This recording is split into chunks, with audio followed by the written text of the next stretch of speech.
¿Nos ha saludado? No, bueno, no he ido a saludarlo, pero no escuchaba y yo tengo costumbre de entrar en el vestuario, el de salir. Tío, y cuéntame ese pequeño bajón en la segunda parte. Bueno, creo que el primer tiempo ha sido nuestro y el segundo tiempo ha sido de ellos. Creo que esa es la mejor explicación que se puede ver al partido desde nuestra óptica. Una explicación del sistema revolucionario que has utilizado. No, eran 3 defensas y 2 carrileros. Y hemos procurado pues con eso pues sujetar con 3 defensas a 2 delanteros de ellos y trabajar luego un poquito la presión desde los carriles nuestros hacia adelante.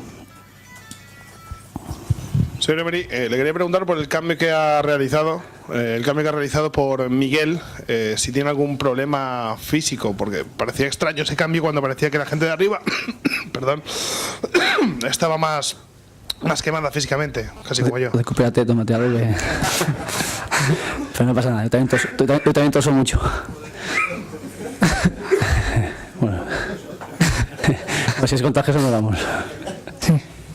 Bueno, él tenía unas molestias en el descanso y en su segundo tiempo le estaba costando hacer el esfuerzo físico necesario para seguir taponando la banda. Buenas noches. ¿Qué le pasa al Valencia? Sigue la racha. 3 puntos en 13 encuentros. ¿Qué es lo que falla al Valencia cuando viene a estos campos que no consigue ganar? Hemos jugado para ganar, hemos conseguido un punto, creo que es bueno. Pero nunca escapamos que queríamos ganar. Hemos hecho un partido con la idea de ganarlo. Mister, 9 tarjetas amarillas, el equipo más tarjeteado de la liga ya antes del partido, hoy 9. ¿Le dice algo esto? No sé si el equipo no defiende tan bien como debería, si a lo mejor es demasiado agresivo. ¿Qué explicación le da esto? Puede ser, pero queremos que el equipo sea intenso y agresivo. Y si son tarjetas por disputas de balón fuertes, pues lo queremos así.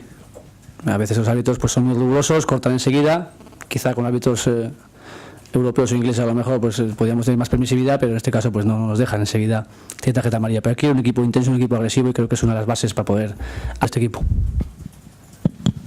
Se le ha visto muy cabreado después del gol con la defensa. ¿Era más por la jugada puntual del gol con el fallo defensivo o porque ha llegado 10 segundos antes de que tuviera que hacer un cambio por Soldado y ya te has tocado los planes? Hombre, más que nada porque nos han empatado. O sea, era pues dolido porque queríamos ganar y si es verdad que estábamos sufriendo, habíamos tenido opciones para hacer contragolpes y con un poquito más de acierto hacer el 0-2, no lo hemos hecho y estábamos siempre al límite. Sabíamos que el equipo con un segundo gol era necesario para evitar esas situaciones de juego. No ha podido ser y lógicamente pues el enfado es porque nos han hecho gol. Bueno, y aquí buenas noches. ¿Qué te ha parecido el arbitraje, sobre todo en la segunda parte? Bueno, ha tenido una línea bastante correcta. Y por otro lado, te pregunto, ¿no crees que sería más fácil encontrar una regularidad en el equipo a partir de repetir un mismo sistema? Porque en lo que va de temporada prácticamente hemos visto 3 sistemas diferentes. ¿No sería más sencillo encontrar un sistema o una personalidad que siempre ha repetido mucho una y que le gustaría para el Valencia desde un mismo sistema de juego? Puede ser.